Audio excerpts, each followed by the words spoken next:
Day 4, Hour 106. Footage from a surviving scout drone transmitted one final image, a mountain fortress, made from scavenged warships, bone, metal, and melted symbols of every species that had exiled their own here. On its summit, he stood, the human, cloaked in the hide of the beast he strangled on day 1, fangs around his neck, a blade forged from the heart of the planet itself. Behind him, an army, not of soldiers, but believers. He raised one hand. The army knelt. He spoke. Day 4, Hour 108. The message was transmitted across the stars. It interrupted broadcasts, took over war room, echoed inside AI mainframe. You built this world to forget us, to throw us away. You made this grave and taught us how to dig. But you forgot what humans do in the dark. We change, we adapt, we become worse than what you fear. You left me here to die. He raised his sword. Now you will beg to be spared. Aftermath report, sealed by order of High Command. Galactic morale collapse initiated within 36 hours. Civilian uprisings in 12 systems, all chanting a single name.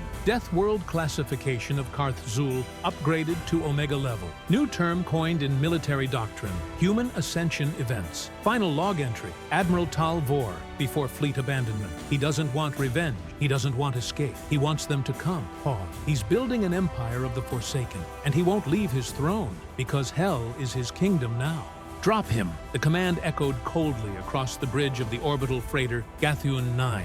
An alien officer, all bone-plated arrogance, waved a clawed hand. The cell hatch opened, and the human fell. No ceremony, no trial, just gravity and a death sentence. He plummeted toward the surface of Karth-Zul, a Class X death world so violent, even battle-hardened species whispered its name. Temperatures swung from volcanic to glacial in hours. Predators larger than tanks stalked the blackened valleys. The atmosphere was acidic, the ground carnivorous. Most lasted 12 hours. A few made it to 20. Humans? None had survived. As the prisoner's body cut through the clouds, the viewing room aboard the freighter erupted in laughter. "He'll scream by nightfall," hissed a Kelvor general, his fangs clicking in amusement. "No, he'll be bones before that," replied a feathered tactician. "Watch the northern ridges. That's where the stalkers hunt." But the human didn't scream. He landed hard, bone-cracking hard, and didn't move for 3 minutes. Then he stood up. No armor, no helmet, just a thin rag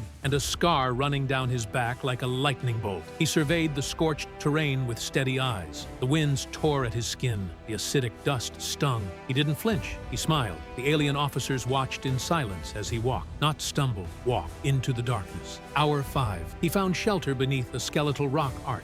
Strange symbols were scratched into the stone. Tribal warnings from others who had died here. He traced one with his finger, nodded, and began to carve something beneath it. A new symbol. His Hour 13. A stalking beast approached his hiding place. 10 legs, barbed tail, eyes that shimmered with heat. It circled, snarled, charged. The camera feeds cut for 7 seconds. When they returned, the beast was dead. Its neck snapped, its fangs missing. The human wore one as a necklace. Hour 24. The Galactic feed started trending. Millions tuned in, expecting death. Entertainment? A bloodbath. Instead, they saw the human build a pit trap using only obsidian and rope made from shredded moss. They watched him bait it with his own blood. They watched a flying predator impale itself on the spikes. Hours later, impossible, muttered a Zarnian analyst. He's adapting faster than any creature we've studied. Hour 36. A second camera picked up movement near the eastern gorge.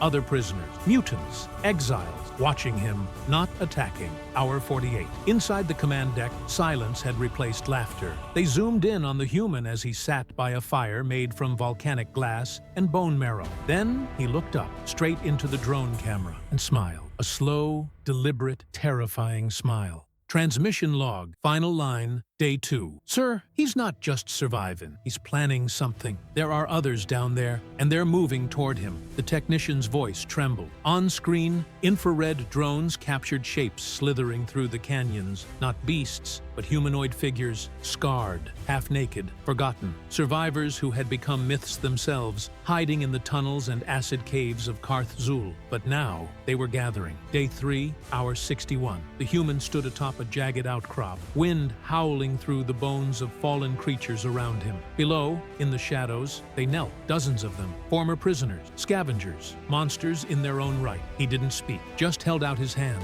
One of them stepped forward, an eyeless brute with metallic tendrils in place of arms, and offered a crude blade made from something that once breathed. The human took it. A new symbol was burned into the rocks that night. Not his alone, the mark of unity. A broken circle, reforged. Day 3, hour 70. The planetary feed reached critical mass. Over 300 million viewers across the outer sectors watched in real time as the human and his growing tribe dismantled a dormant mining station, a relic from an ancient failed colony. But what they did with it stunned even the experts. They reactivated the power cores, not for communication, not for escape. They forged weapons. Day 3, hour 74. In the orbital freighter Gathun 9, arguments erupted. He's leading a revolt. He has no way off the planet. But what if he doesn't want off? That silenced them. Because down below, the human was building something. Barricades, tunnels, signal arrays, a fortress. Not to defend,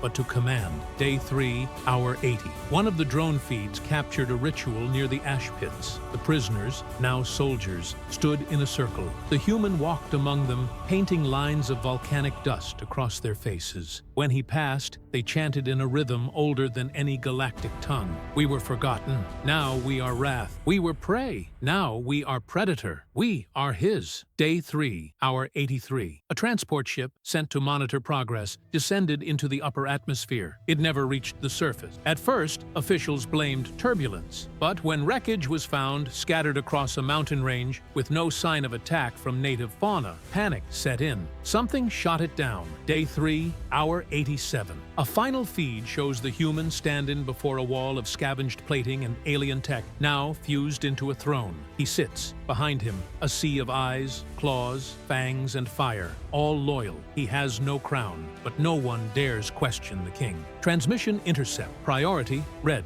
Cancel all further drops to Karth-Zul. Why? Because it's no longer a prison. Then what is it? A kingdom. Day 4, hour 96. A full blockade was ordered. 7 destroyer, 2 carrier. Overkill, they said. A show of force. A final warning. But the warnings had come too late. Because Karth-Zul had gone dark. All drone feeds offline. All recon ships vanished. Every satellite silenced by the same signal, a pulse, repeating every 88 seconds. No one could decipher it, until one old linguist, trembling before the Galactic Council, translated the final loop. He is not asking to be heard. He is demanding to be obeyed. Day 4, hour 100. The first fleet approached orbit cautiously. They expected crude resistance, sabotaged drones, maybe even a biological anomaly. What they found was precision. Guided plasma bursts struck from the clouds, taking out 3 escorts in under 10 seconds. Static swallowed the airwaves. From the ashes of a broken moon came fire, aimed with terrifying accuracy. Karth-Zul was not just surviving, it had evolved.